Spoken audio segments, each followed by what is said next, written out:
Minimum support price, pension, हाँ, और जो किसान 2020 के आंदोलन में मारे गए हैं, 700 किसान की डेथ हो गई है, उनके परिवार के एक सदस्य को नौकरी, लखनपुर खीरी में अजय मिश्रा टेणी और उनके लोगों ने जिस किसानों को मारा है, कुचला है, उनको पूरी तरह से नुकसान भरपाई, ये किसानों की बहुत ही महत्वपूर्ण मांग है।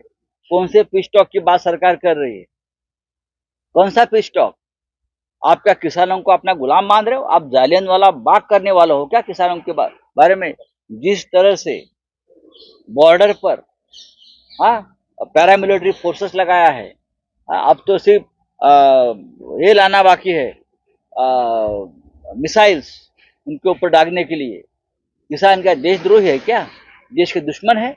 बात करो उनसे और मसला निकालो, हल करो। बॉन्ड के बारे में कहा और प्रधानमंत्री जो फंड है उसके बारे में देखिए, एमएसपी अगर किसानों को देने पड़ती है, उन जो मांग है जिस जिस जिस उत्पादन के बारे में, तो 2.25 लाख करोड़ का ज्यादा उनके ऊपर बोझ आ सकता है।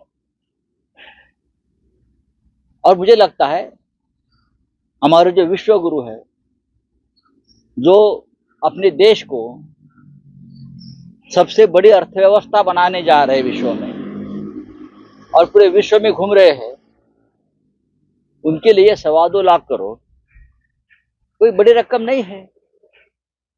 गौतम अडानी को बुलाइए, उनके खिस्से में हाथ डालिए, सरकार का ही पैसा है ना, सब निकालिए और किसानों को दीजिए। क्यों नहीं दे रहे हो आप? इलेक्ट्रल बॉन्ड के लिए आपके पास 10,000 करोड़ आपको मिलता है, आपके पार्टी को। पीएम केयर फंड में 2 लाख करोड़ जमा होता है, अथा पता नहीं किससे आता है। लेकिन जब किसान अपनी मांग के लिए सड़क पर उतरते हैं तो उनको रोका जाता है, उनके ऊपर टीयर गैस छोड़े जाते हैं, उनके ऊपर बंदूकें चलाई जाती है। तो ये पीस की बात जो है वो आप करिए।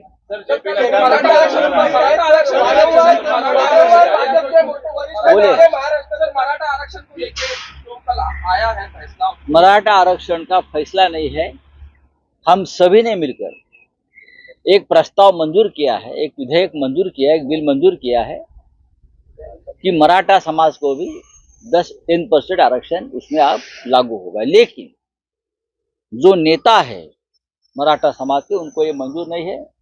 और आज वापस मुझे लगता है मनोज जरांगे पाटिल जो उनके नेता है, उसने आज सभी की बैठक बुलाई है उनके कार्यकर्ताओं की, और उसने ये प्रस्ताव ठुकरा दिया है। तो अब सरकार की जिम्मेदारी है। सरकार तो क्या चंडीगढ़ के मेयर से लेकर मराठा आरक्षण तक सबको उल्लू बना रही है ना, तो आपकी जिम्मेदारी है।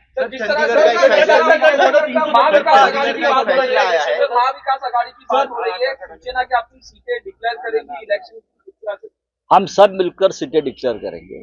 महाविकास आघाड़ी महाराष्ट्र में जो है, चाहे कांग्रेस है, चाहे शिवसेना, चाहे राष्ट्रवादी कांग्रेस, चाहे वंचित बहुजन आघाड़ी, हम सब मिलकर अपनी सीटें डिक्लेयर करेंगे, एक साथ डिक्लेयर करेंगे। चंडीगढ़ का जो मामला है, बीजेपी का फॉर्मूला बनेगा 340 पार, 370 पार, ये फॉर्मूला बीजेपी इलेक्शन में यूज करेगी जो चंडीगढ़ में यूज किया है।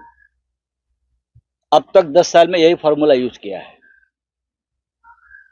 और इसीलिए आपको जीत मिली है।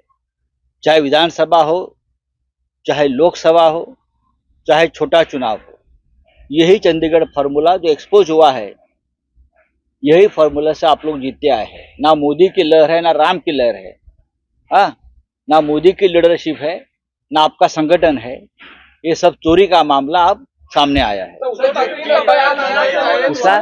ठाकरे जी का बयान आया कि मैं खुश हूँ जो महाराष्ट्र आरक्षण। हम सब खुश है, लेकिन हम सब खुश है। हम विधानसभा में इस प्रस्ताव को हमने समर्थन दिया है, लेकिन अब लोगों ने स्वीकार करना चाहिए, बस इतने हमारे पास।